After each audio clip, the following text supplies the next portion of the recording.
Each year, we celebrate Veterans Week from November 5th to November 11th.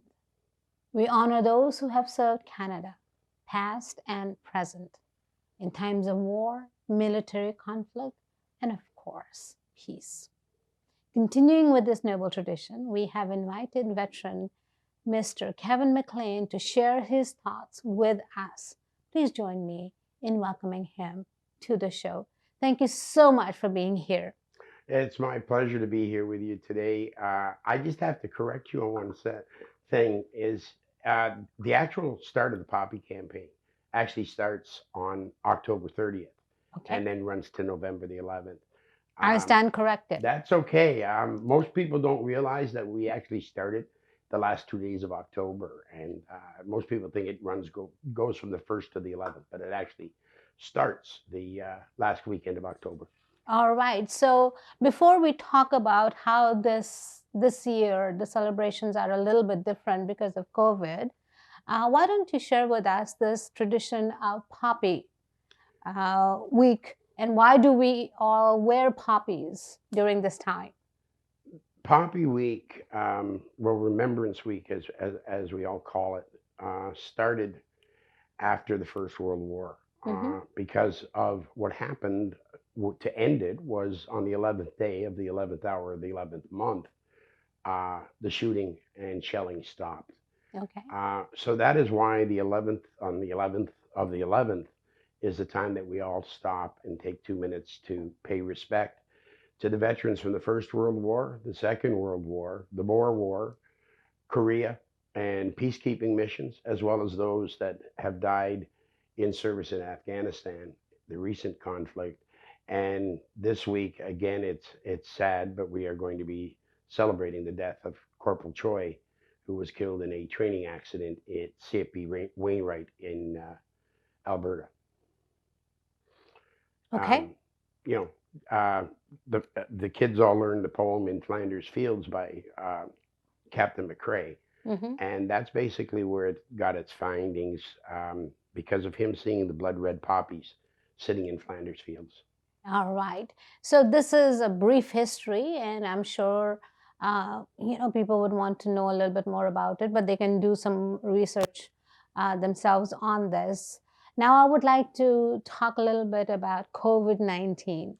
Everything has changed, and everything is being impacted by this virus. So, how has this impacted the veterans and this Remembrance Day celebration? This year, with the pandemic, as you can see, me not being with you today, uh, it has changed so many things. The National Service of Remembrance in Ottawa is going to be by invitation only and broadcast live across the country, online as well as on, I believe, CBC and Global NCTV. Okay. It is being limited to 100 people by invitation. Normally, there are anywhere between 15 and 30,000 veterans that show up to do the parade, as well as members of the Canadian military. Because of the COVID-19, we cannot do that because of the social distancing matters. The same thing, they will not be presenting the wreaths like they normally do.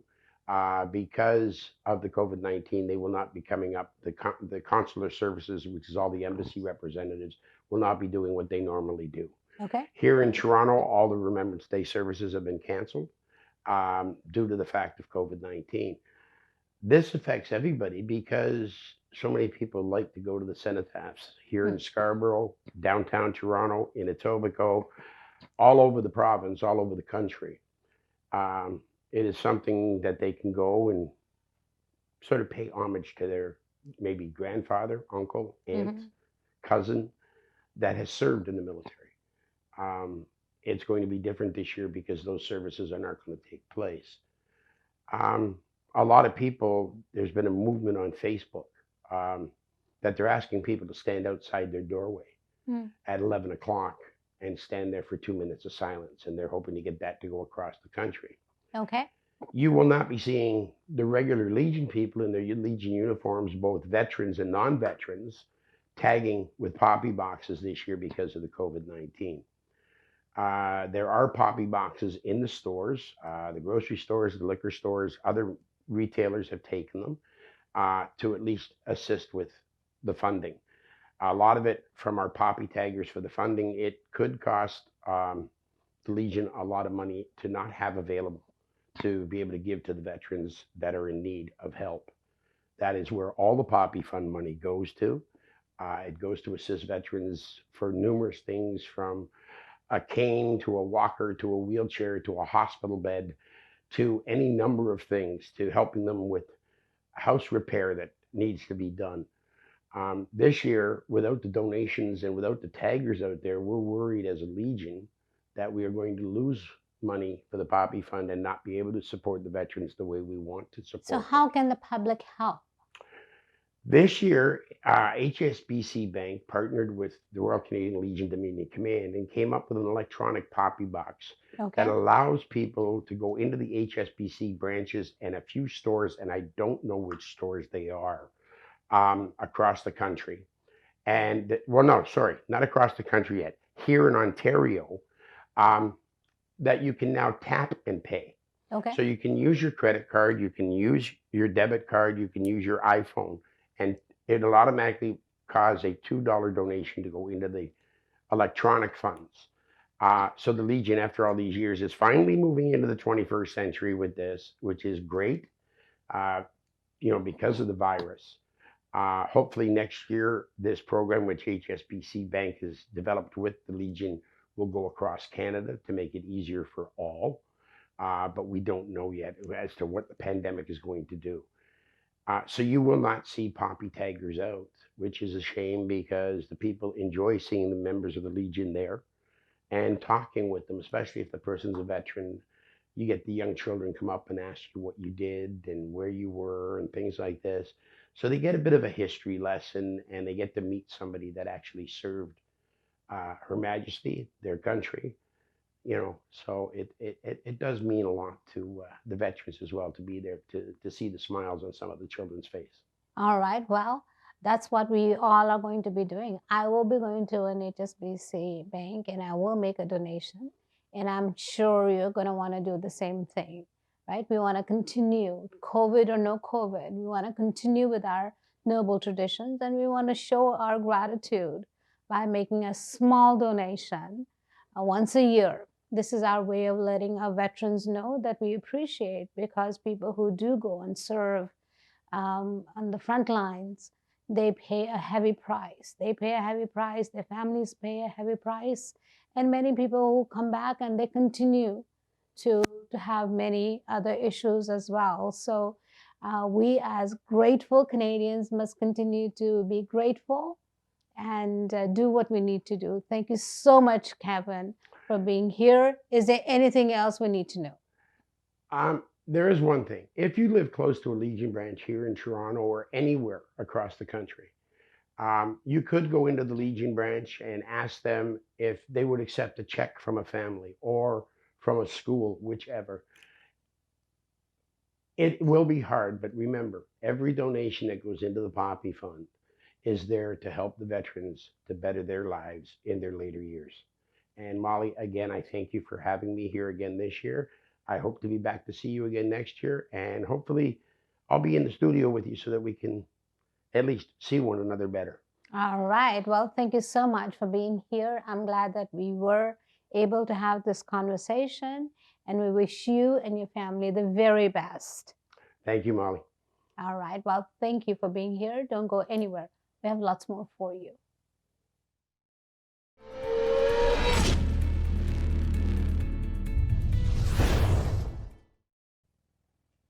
If your house is on the market and it is not selling, particularly in a hot housing market, well, there could be reasons.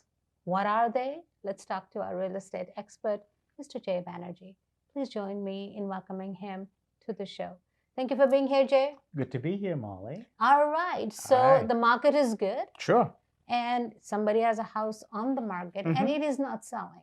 Yes. What could be some possible reasons for it? Well, I mean, that does happen, very unusual, but it's a wrong listing price. That's always the number one reason, That's right. right? So talk to us a little bit about the importance of pricing the house right. Well, it goes back to having an agent who knows the market, who's experienced, who can show them the comparables, what has sold, what's available for sale in the competition, and them looking at the average of that and listening to the advice of a good agent who has shown them the pricing comparisons. Right. So what are some of the problems that people can encounter other than the fact that, of course, the property is not going to Sure. sell, Sure. right? So there is a term in real estate we call price trailing or That's right. right? So what is that term and who are those people and what are possible problems that they can encounter or they create for themselves? Absolutely. So price trailing is when you're just above where the market price should be. Mm. And then, like right now through COVID-19, some markets are really hot, Molly, but some of them are a little bit cooler just because of the pandemic, what we're going through. And this is where the owner has to be really sharp on their pricing. If they are just at 5%, for example, higher, then what happens is a month later, they have to now come down in price, which would have been the right price a month ago. Now they're trailing the market because now, after coming down 5%, they are still above the market price. And this can go on for about 2, 3, 4 months. Mm-hmm. Now, that's price trailing. The problem with that is there's a saying in real estate, if the home is sold in the first 21 days, they're going to get the highest price. By actually trailing the market and being on the market as a stale listing for 90, 120 days, you actually get a reputation. You're and stigmatized. you're stigmatized. And you get a lower price than if you have priced it right up front. That's right. So very, very important when Yes. you want to put your home on the market, Mhm. it is imperative that you list it Yes. at the right price. Very. Right? So it goes back to going to a professional, Mhm. right? And trusting them That's and their right. judgment. Yes. Everybody wants more money. Who doesn't? Of course. Right? But by telling a professional how it should be, what the price should be, what you're really doing is you have become your own expert in That's real right. estate and you don't have any experience. Unfortunately, yes. Right? And you could actually hurt yourself and get less money in the long run. Yes. So it's a lose-lose strategy. Yes. All right. What are some other reasons? Bad listing photos. Okay. What do you mean by that? This is where you need to have a professional agent who will then hire a professional company who's going to properly have a professional videography, photography session so that the home is presented rightfully in its true light. Right. So then again, it goes back to the experts. That's right. Right? A professional knows the angles. A professional knows what needs to be highlighted. It's not just photography. Yes. Right? You may be very good at taking pictures. That's right. Your friend may be an excellent photographer, but if they don't have the real estate experience to highlight the proper things in the property, well, that could be counterproductive. It can be. All right. So anything else? They didn't stage the property. Now, staging has become the norm. Imperative. Without staging, the problem is that people who are actually would come and buy the home because they expect to see now. It's like this.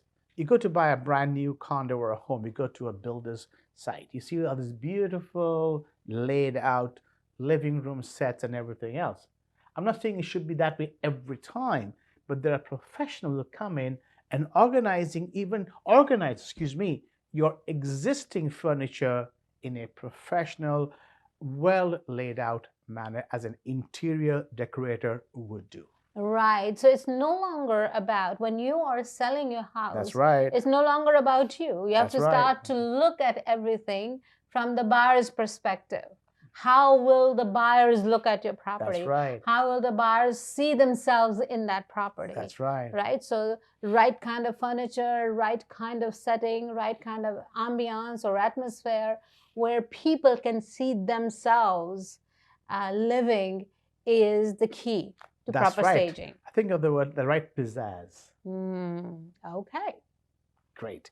The other thing is that every so often you might find yourself in, or in an unfavorable market condition.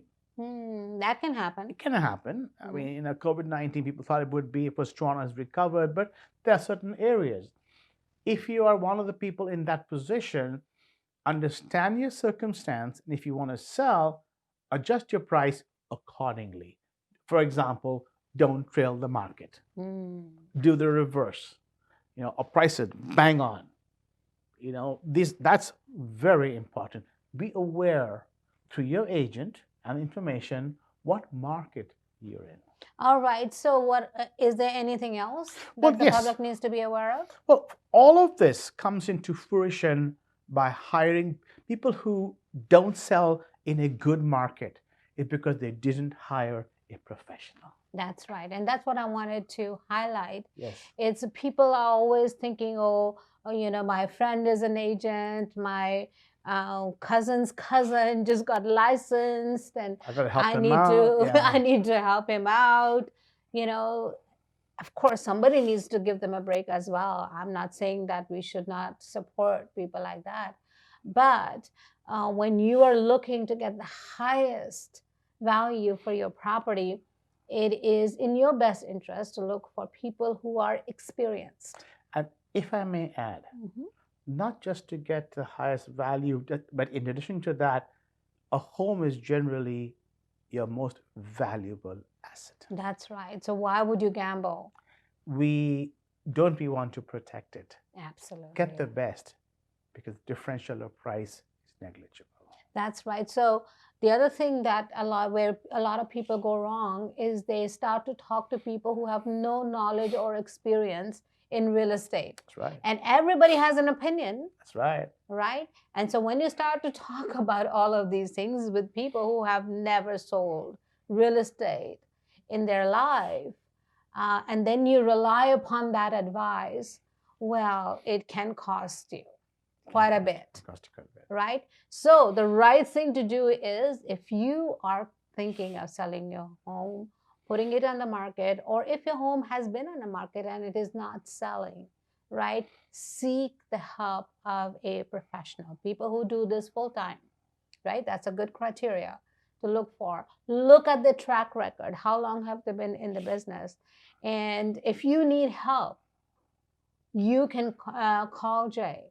Absolutely. I can tell you confidently that he's very good at what he does, right? And where can they reach you, Jay? 647-273-1119. Call me now. All right, there you go. If you are in the market and you need a good agent, whether you want to buy, whether you want to sell, or you're looking to invest, the right person to contact for that is Jay Banerjee. And go make that call right now. Thank you for being here, Jay. You're welcome, Molly. That's all for this week. I hope you enjoyed the show as much as we enjoyed preparing it for you. If you'd like to be a guest on our show or would like to advertise with us, please contact me. I can be reached at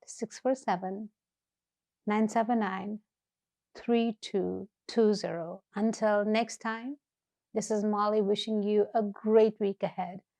But before I go, I want to remind you to be good and kind to a stranger. It really is a good thing.